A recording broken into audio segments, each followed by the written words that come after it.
एक संत की कथा है, बहुत प्यारी लगती है। वो संत जो थे वो एक बिच्छू को बचाने की कोशिश कर रहे हैं। जितनी बार बचाते उतनी बार डंक मारता। उनके साथ एक व्यक्ति गुजर रहा था। उसने कहा कि आप ऐसा क्यों कर रहे हैं? बिच्छू का स्वभाव है कि वो काटेगा। संत ने उसको तब भी उठाया और नीचे रखा।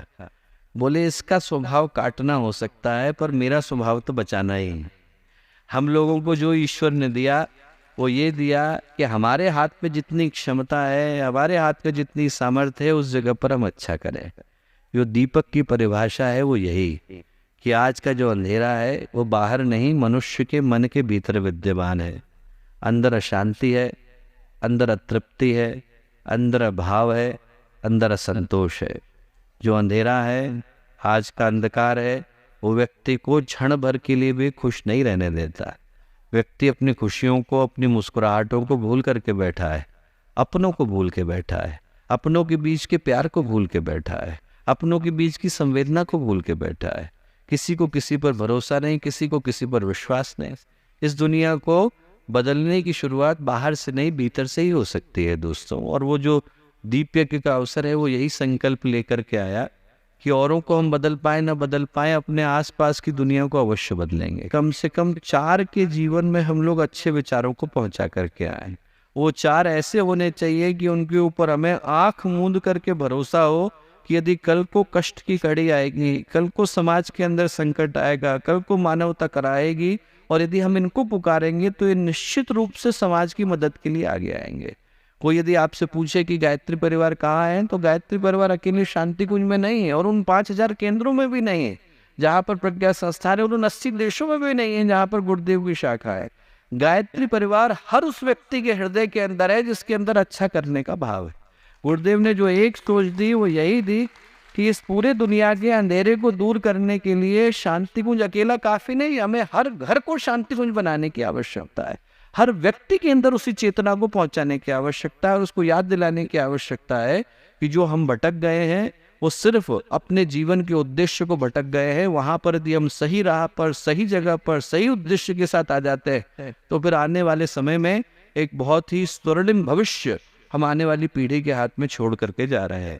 गुरुदेव ने जिस उद्देश्य के लिए अनेकों मोमबत्तियों को जलाया था, वो मोमबत्तियां मशालों में बदल चुकी हैं। उनमें से हर मशाल के अंदर इतनी ताकत है कि वो जहां जाएगी वहां पर स्वर्णिम सवेरा कर देने की ताकत अपने अंदर सुरक्षित रखती है। मैं कहूँगा उसी विश्वास को हमें से हर व्यक्ति यहाँ से लेकर के विदा हो। ये लेकर के विदा हो कि यहाँ से निकलते से ही हमारी परीक्षा शुरू हो जाती है। जैसे ही इस परिकर से बाहर निकले तो हम लोगों को अपने अपने घरों तक, अपने अपने जनपदों तक, अपने अपने जिलों तक, अपने अपने शहरों तक, अपने अपने कस्बों तक पहुंचने की प्रतीक्षा करने की आवश्यकता नहीं। जो व्यक्ति रास्ते में मिले उसके हृदय में अच्छी भावना को पहुंचाने की आवश्यकता है। पूरा का पूरा विश्व हमारा कार्य क्षेत्र है। आप लोगों को लगे कि हमें कहाँ काम करने की आवश्यकता है, तो ग्लोब को घुमा दीजिएगा, और ग्लोब को घुमाने के बाद जहाँ लगे कि यहाँ पर गायत्री परिवार नहीं पहुंचा है, यहाँ गुरुदेव नहीं पहुंचे हैं, यहाँ माता जी नहीं पहुंची, यहाँ माँ गायत्री नहीं पहुंची है, वहां पर पहुंचाने की जिम्मेवारी भी आप ही आई है। वहां तक गुरुदेव को पहुंचाने की जिम्मेवारी, वो जितना ग्लोब मिला हुआ है, वो जितना विश्व का मानचित्र मिला हुआ है, वो सारा का सारा विश्व का मानचित्र और कुछ नहीं है बल्कि हमारा कार्य क्षेत्र है। उस कार्य क्षेत्र के अंदर गुरुदेव के विचारों को पहुंचाने की जिम्मेवारी, वहां पर उपस्थित दीपकों को जलाने की जिम्मेवारी, वहां पर उपस्थित प्रेरणा को पहुंचाने की जिम्मेवारी भी हमारी है। ये बड़े सौभाग्य का विषय है, और इस दीपक को अगले दीपक तक पहुंचाने की, इस मशाल को अगले मशाल तक पहुंचाने की जिम्मेवारी का समय भी आ रहा है कि हम लोग इसको, जो वंदनीय माता जी की जन्म शताब्दी का समय आ रहा है, अखंड दीपक की जन्म शताब्दी का समय आ रहा है, उसी के कार्यक्रमों की श्रृंखला के साथ जोड़ करके मनाएं। उसी की कार्यक्रमों की श्रृंखला के साथ जुड़ करके मनाएं, ताकि उसी संकल्प की प्रतिपूर्ति के लिए वो जो युवा चेतना का जागरण हो रहा है वो अपने अभीष्ट को, अपने लक्ष्य को प्राप्त कर सके।